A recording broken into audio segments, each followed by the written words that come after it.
3 countries, 4 parks. In 1 week. This is how to do Disney Asia bucket list trip. Let's go.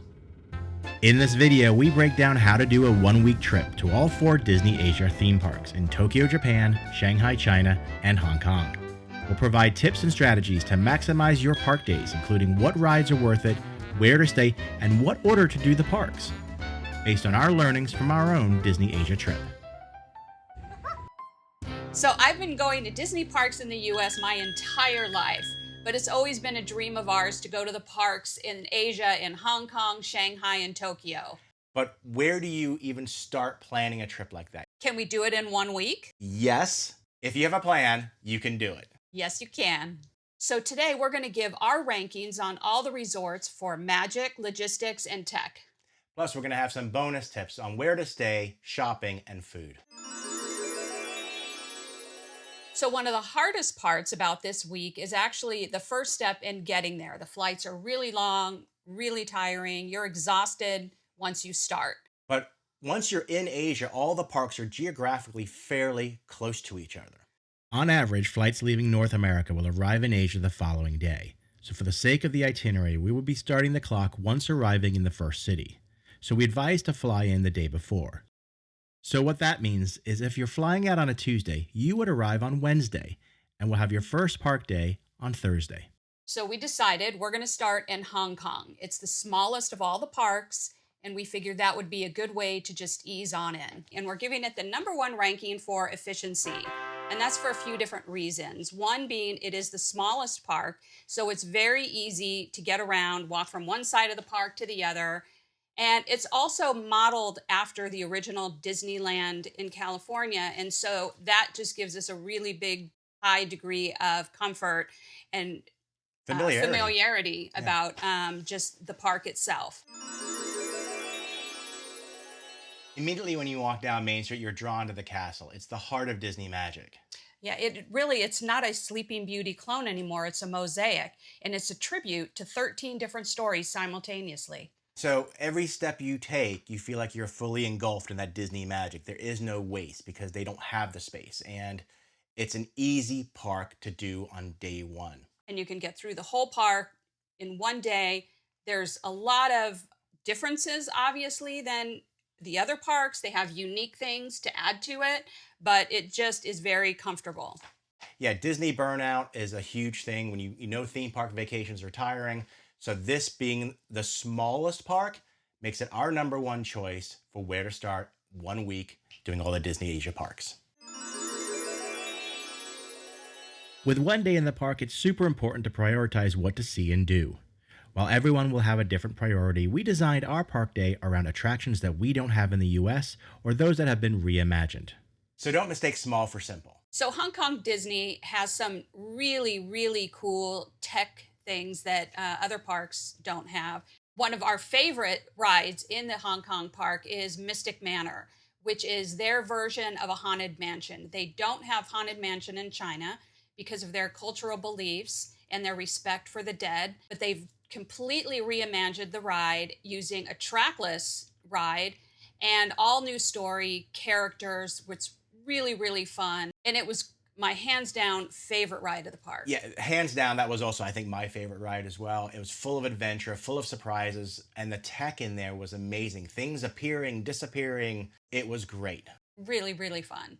So they've also taken some of the classic rides and amped them up, like Jungle Cruise. Yeah, I mean, we have never been on a Jungle Cruise which had so many layers of effects. It starts off super familiar and similar to what we've all experienced, and then just goes crazy. And there's fire. There was a lot of fire. There were geysers. It was so much fun. And the Chinese skipper was going back and forth between English and Chinese, and it was just mayhem. And it was so much fun. It was a lot of fun. We couldn't understand most of what she was saying, but she had a lot of personality. Yeah, it was fun. So another ride that they amped up was Iron Man. Yeah, so they've taken Star Tours and completely changed the story, obviously, to be around Iron Man in the Marvel Universe. And it's a brand new ride. It's fun again. Star Tours was old. This was actually a lot more fun. The park is a one-day only park. It's small, compact. You can get around really easily all in one day. Yeah, and crowds are also really manageable. I guess probably depending upon season. And when we went, crowds weren't that high. Given that crowds were not high and our attraction strategy, we prioritized Hyperspace Mountain, the Star Wars overlay on Space Mountain, Ant-Man, Iron Man, Jungle Cruise, Mystic Manor, Mickey and the Wondrous Book Show, checking out the World of Frozen Land, including the Frozen Ever After ride and the unique ride Wandering Oaken Sliding Sleighs, which, given its 90-second ride length, was not worth the DPA or the wait time. Even with all of that, we were able to also do Festival of the Lion King and ride Mystic Manor a second time. As part of our park strategy, we used Disney Premier Access, their version of the U.S. Parks Lightning Lanes, to bypass the standby lines. These are bookable online in advance or on the day subject to availability, and we bought them on the day for our first ride of Mystic Manor, Wandering Oaken Sliding Sleighs, and to reserve a spot to watch the fireworks. Every other attraction, we were in standby lines. The other key reason as to why we say do this park first is because it doesn't open till 10 a.m. usually. So you don't have to rush out at 5 a.m., which you'll see later that we did for another park. But getting there at 10 a.m. allows you plenty of time to sleep in, recover from your flight, and then have a full day at the park, get everything done you want to do, including time for food and shopping, as well as the nighttime show.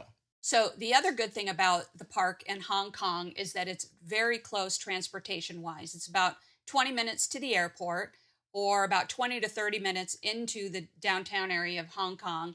We chose to stay in the downtown area. The train ride out was very fast, easy, and manageable. Yeah. Yeah, it's probably one of the best transportation systems to get to a Disney park that we've ever experienced. So I think our biggest disappointment with food was at Hong Kong Disneyland. So it was burgers, hot dogs, pizzas. Even the popcorn just had normal flavors like caramel, nothing of the exotic flavors that we were expecting to see and which we did see in the other parks. For me, Hong Kong Disney, the highlight was the shopping. Now, going to a Disney park, one of the biggest things is shopping and all the different merchandise. And for me, it was probably the first time ever that as soon as I walked into a park, we bought quite a bit there that day, that morning.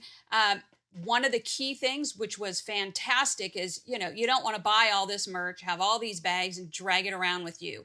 They had a service where I purchased everything and they held it for me. And at the end of the night, after the nighttime show, on our way out, we just went with our claim ticket, got our bags of merchandise and walked out. And it was free. Yeah, it was a free service. So that was extremely helpful. With merchandise, if you don't get it when you see it and you go back to get it, it can be gone.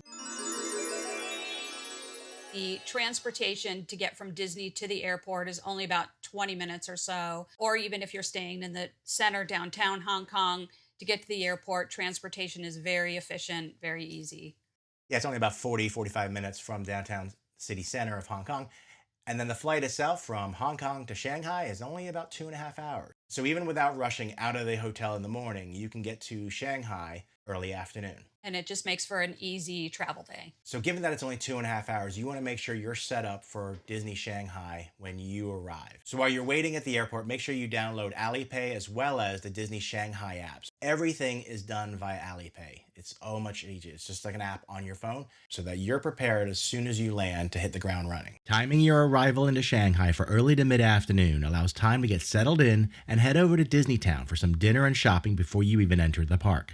So we took the shuttle bus over to their area called Disneytown, which is similar to downtown Disney. Or Disney Springs. They have lots of restaurants, lots of kind of Western brands, lots of shopping. There's a huge World of Disney store there. So it was nice to use that time in the afternoon to do some of that shopping, etc., before we really dove in the next day in the park. So we've arrived at Shanghai Disney and we're ready to jump in. And if Hong Kong Disney was the easy entry, Shanghai Disney is like jumping into the deep end. Yeah, it is a very demanding park, but it will blow your mind. And so that's why we're ranking Shanghai Disney as number one when it comes to innovation. It is bigger, faster, more tech forward than any of the four parks. The castle is absolutely gorgeous. Yeah, there's no mistaking that it's a Disney castle, but it is truly unique in its size, scale, and detail. And it almost feels like it's in its own land, the Gardens of Imagination, which is the hub of right in front of the castle. And the castle holds a ride, it holds a restaurant, it holds a walkthrough attraction. There is so much in this castle, but the outside of it is just stunning. It is by far my favorite Disney castle. And I think our favorite ride was Shanghai Disneyland's Pirates of the Caribbean. Hands down, favorite ride I think I've ever been on anywhere. It takes what you know of Pirates of the Caribbean being a boat ride and then takes it to a whole nother level and immerses you in the story through its screen technology, its practical effects. Yeah, it was fantastic. We were lucky enough to ride it like 3 times that day. It was incredible.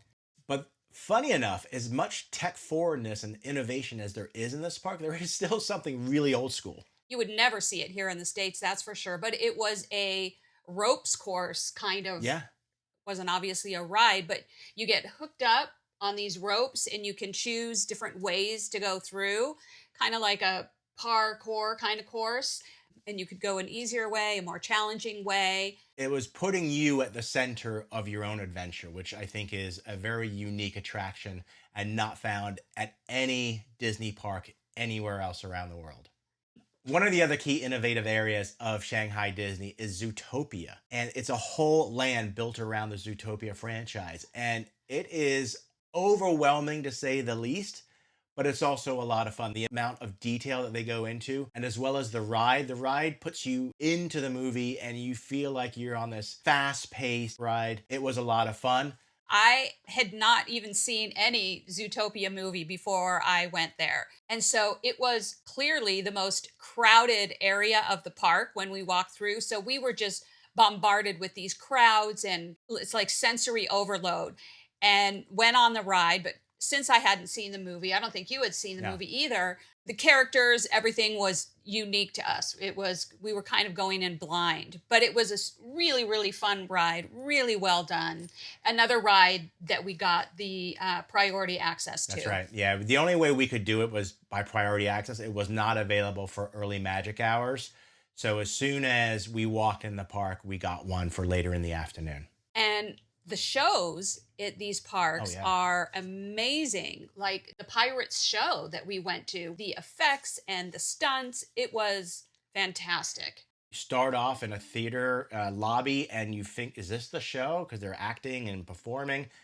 But then you're led into another theater section and you're sitting down. And from 1 minute to the next, the show completely evolves, completely changes. And you just get blown away by what you're seeing. It was action-packed. Yeah. Similar to our Hong Kong strategy, we prioritized rides that were unique to the Asia parks or reimagined. We rope dropped Soaring Over the Horizon and rode Pirates of the Caribbean, Battle for the Sunken Treasure, Voyage to the Crystal Grotto, Peter Pan's Flight, Rex Racers, Challenge Trails at Camp Discovery, and Zootopia Hot Pursuit. We also rode Buzz Lightyear, Planet Rescue, and Tron Light Cycle Power Run, and watched the following shows: Frozen a Sing-Along Celebration, and Eye of the Storm Captain Jack Stunt Spectacular, as well as Illuminate, a nighttime celebration. We purchased DPAs for Pirates, Zootopia, Tron, and Illuminate, the nighttime show, waiting in standby lines for everything else. For this park, planning is crucial. You need to remember to bring your passport. They ask you when you go through security, and you need to make sure 100% that you have your app and you use it and plan out your day. The other key thing is early magic hours. And you can get that by staying at a Disney-owned hotels on the property. But there's also partner hotels. And we stayed at one of those partners hotels, a Courtyard by Marriott, just down the road, which had a free shuttle bus, which was also key. And allowed us to come in early, get the early magic hour, in which we did Soarin', I think it was. And then we were able to then quickly race over to Pirates and do Pirates for the first time. Like knocking out 2 of the key rides within the first 30 minutes was a great way to start and set up the rest of our day for success.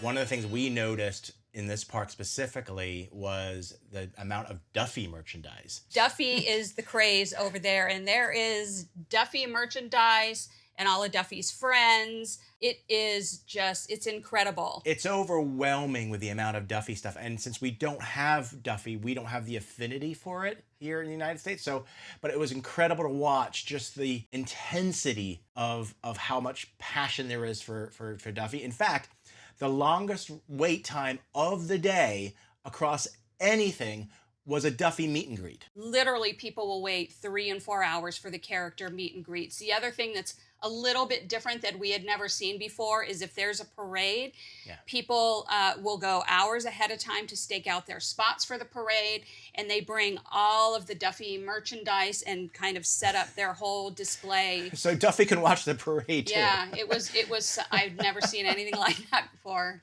And then the other thing that was different in all the Asia parks when it came to shopping was the sizes. You can't find anything larger easily, anything larger than an XL. Every now and again, there'd be a 2XL randomly of one shirt or of one polo, and that would be it. Yeah, generally shirts, that kind of apparel ran pretty small. Food in the Shanghai Disney Park skews more Chinese than at Hong Kong Disneyland. And while you can find some Western dishes inside the park, outside in Disneytown, they have more Western options, including a cheesecake factory and, of course, a Starbucks. But I think my favorite snack was the popcorn. Creamy coconut popcorn is a winner. Here we are, day 4, and we are traveling to Tokyo. Yeah, and it's easily accessible by either airport, Haneda or from Narita. And it's only a 2-hour flight, so it makes it a real easy progression from Hong Kong to Shanghai, now to Tokyo. After the intensity of Shanghai, the flight to Tokyo is time to recover. Also, while you can access the parks on a half-day basis, we would recommend checking into your hotel and resting before the final Disney Asia Park experience. So we are saving the best for last. We are spending 3 full days in the parks here, starting off at DisneySea, then Tokyo Disney, and then we're going to spend another day back at DisneySea. And part of the reason we're doing that is Tokyo DisneySea is a full-on new adventure. We've never seen a park like it, and it's got so much that you have to spend at least 2 days, otherwise you're never going to see it all. And even then with 2 days, I don't think we saw it all either. Tokyo Disney Resort not only wins for perfection when it comes to all things Disney, because it really does balance the traditional and familiar with Tokyo Disneyland, but also the new and innovation and scale with the Tokyo DisneySea, but also from, I think, the cast members. The guest experience at these parks are next level. The Disney magic really comes alive. From the moment we walk through the gates, everybody is so nice, so friendly. Everybody's saying hi, everybody's waving. The cast members there are extremely enthusiastic and happy, and it just makes the experience just so much more enjoyable. I mean, in general, you go to a Disney park and the cast members are always happy and friendly to all the guests, but this was another level of welcoming. And actually, quite frankly, a lot of the other guests, aside from the initial rush to get in the morning, you know, everybody has manners. There's no pushing, shoving that we encountered. When you watch a parade or a show, everybody sits down so everybody can see. It was really incredible. Like, we had gotten some advance reservation for a show, and they take you to your little spot, and it is literally a numbered spot down on the ground in the cement that you have your kind of little square that you sit in. But it was great. You didn't have to worry that you couldn't see or somebody was going to block you because everybody sat. It helps make the Disney magic feel real because it's a very tangible thing, as opposed to everyone jostling for a space to go to see a show or whatnot. The Disney magic also shines through with the rides as well. I mean, you have a lot of the classic rides at Tokyo Disneyland. It's like we all know and love, the Jungle Cruise, Space Mountain, Haunted Mansion, Small World, to all the new stuff, right? Beauty and the Beast. Beauty and the Beast in the Tokyo Disneyland, to Journey to the Center of the Earth in Tokyo DisneySea. The Venetian gondolas, even as something as simple as that, was really, really unique. Tangled is a new one for us. We don't have that at home. And it also a completely different version of 20,000 Leagues Under the Sea, which is completely different than what we have at Disneyland or what was formerly at Disney World in Florida. It is completely reimagined, but still has the same spirit of that old ride. So, speaking of rides, some of the new favorite rides are the Enchanted Tale of Beauty and the Beast, which was brand new ride. We don't have anything like that here. It's fully immersive. You really feel like you're in a French chateau on the ride, and the movement, the energy, and the story is all there. One of the big differences between all the parks that are in Asia is the level of storytelling. And in Tokyo DisneySea, you get a whole different world of it. Yeah. So everything from the Frozen Land to the Peter Pan ride, which is it's familiar. It's the same Peter Pan story, but done trackless completely differently. Yeah, I mean, actually, I think that was probably my favorite ride in the park. And then you have Tangled, or Rapunzel, or Tangled, I think it's called. One of the most beautiful boat rides out there, to then one of the most thrilling rides, Journey to the Center of the Earth. Yeah, that was another. The whole area where that is, the theming is just incredible. I mean, there's so many. I keep saying, this is my favorite ride. That was my favorite ride. So many incredible rides there. And also just my favorite areas of the park. That's my favorite Yeah. area of the park. Yeah. The Venetian Gondola area is a favorite part of the park. The Cape Cod area was my favorite part of the park. There was so much at Tokyo DisneySea, and that's why one of the reasons why we've got to have another day here. Let's not forget Duffy, because there was the whole area where it was kind of like Can't a forget Duffy land. We cannot forget Duffy. Again, that had some of the longest wait times for those character meet and greets that we saw Yeah. against any ride. So while we thought the Peter Pan ride was long at 120 minutes, and luckily we had a DPA, it was 280 minutes to meet Duffy. We're both like, Tokyo DisneySea is where we bought the most DPAs, as it was the most crowded of all the Asia parks, and we wanted to be able to ride everything the park had to offer in the time we had. While we utilized the standby line for several of the rides like Aquatopia, Soaring Fantastic Flight, Indiana Jones Adventure, the Venetian Gondolas, the Steamer Line, and the Electric Railway, as well as Nemo and Friends Sea Rider, we bought DPAs for everything else. Over at Tokyo Disneyland, we bought DPAs for Splash Mountain, Enchanted Tales of Beauty and the Beast, and the fireworks show, while utilizing the standby line for everything else, where we waited no longer than 40 minutes for any attraction. Note that at the time of our visit, there was a special and free Tokyo Disney Resort 40th Anniversary Priority Pass on offer that gave us the ability to bypass the standby line for several rides like a paid DPA. one of the key things we decided to do to make it easier on ourselves was to stay at Tokyo Disney Resort. And we stayed at the Sheraton, which was right at the monorail stop that takes you to the entrance of both parks. It is very close and very convenient to hop on the monorail over to the parks. So another key difference about the monorail there is it's a paid system. So you need to buy your tickets in advance.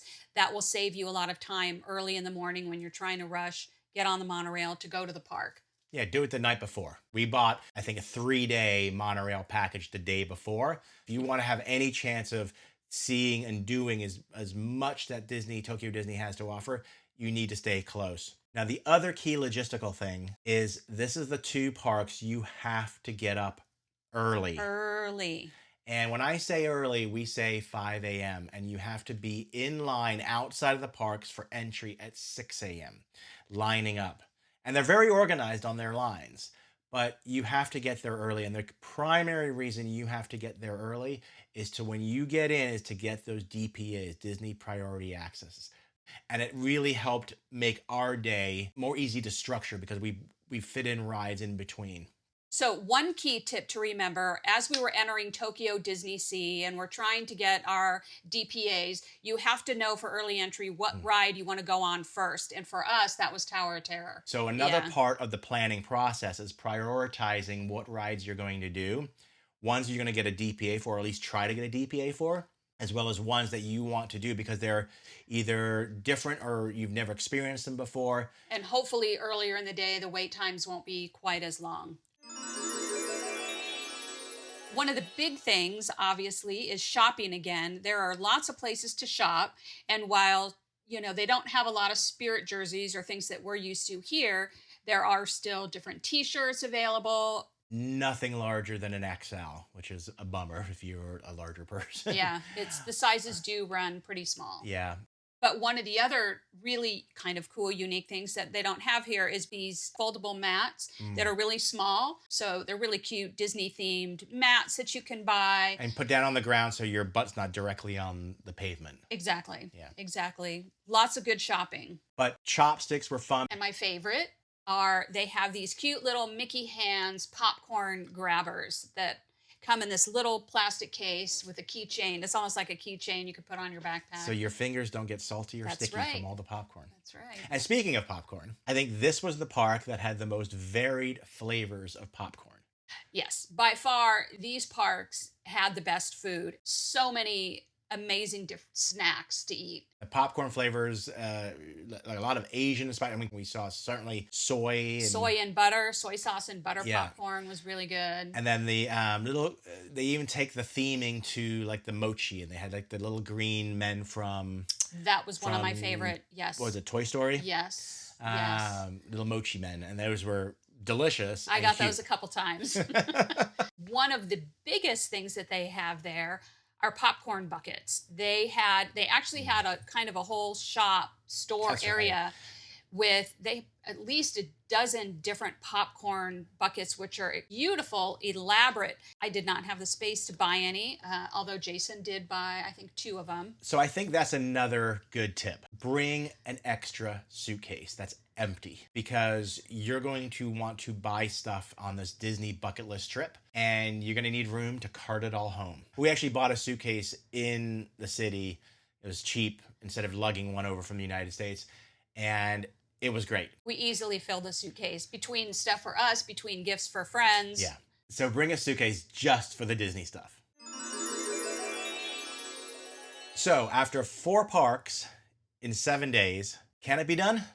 Yes, it absolutely can be done in a week. Thousands and thousands of steps later, you're tired and exhausted, but the key is to plan ahead, download all the apps, plan your strategies, what rides are important to you, what other activities, are parades important, are the shows important. Yeah, and if you want to stand in line for 240 minutes to see Duffy, do it. Because if that's important to you, you should do that. But realize every choice you make does come as a compromise somewhere else. You just need to find what works well for you and the balance that you want to create in your time there. And you have to get if you can do early access and purchase DPAs, that is also key. So we structured the week around the easiest park first, which was Hong Kong Disney, graduating to Shanghai Disney, and then finishing up our adventure in Tokyo Disney Resort with the 2 parks over 3 days. And I think that is the best strategy to do, but it's not the only strategy. And of course, that doesn't leave really any time to go explore the cities that these parks are based in. So is it doable in 7 days? Yes. Should it be done in 7 days? Maybe not. Because you want to explore Tokyo for a few days. You'll want to explore Shanghai for a few days, and you'll obviously want to explore Hong Kong for a few days, given the amount of time and money that it took to get there. We were thrilled that we were able to achieve our kind of bucket list to go to all of the Asia Disney parks. Every park is unique. I would go back to all 4 parks any day of the week. We've put the whole 7-day itinerary in the description, and if you have any questions, drop us a line in the comments and we'll be happy to answer them. And if you want to see our individual adventures at all the parks, you can just click right up here. So thanks again for watching. And we'll see you on the next adventure.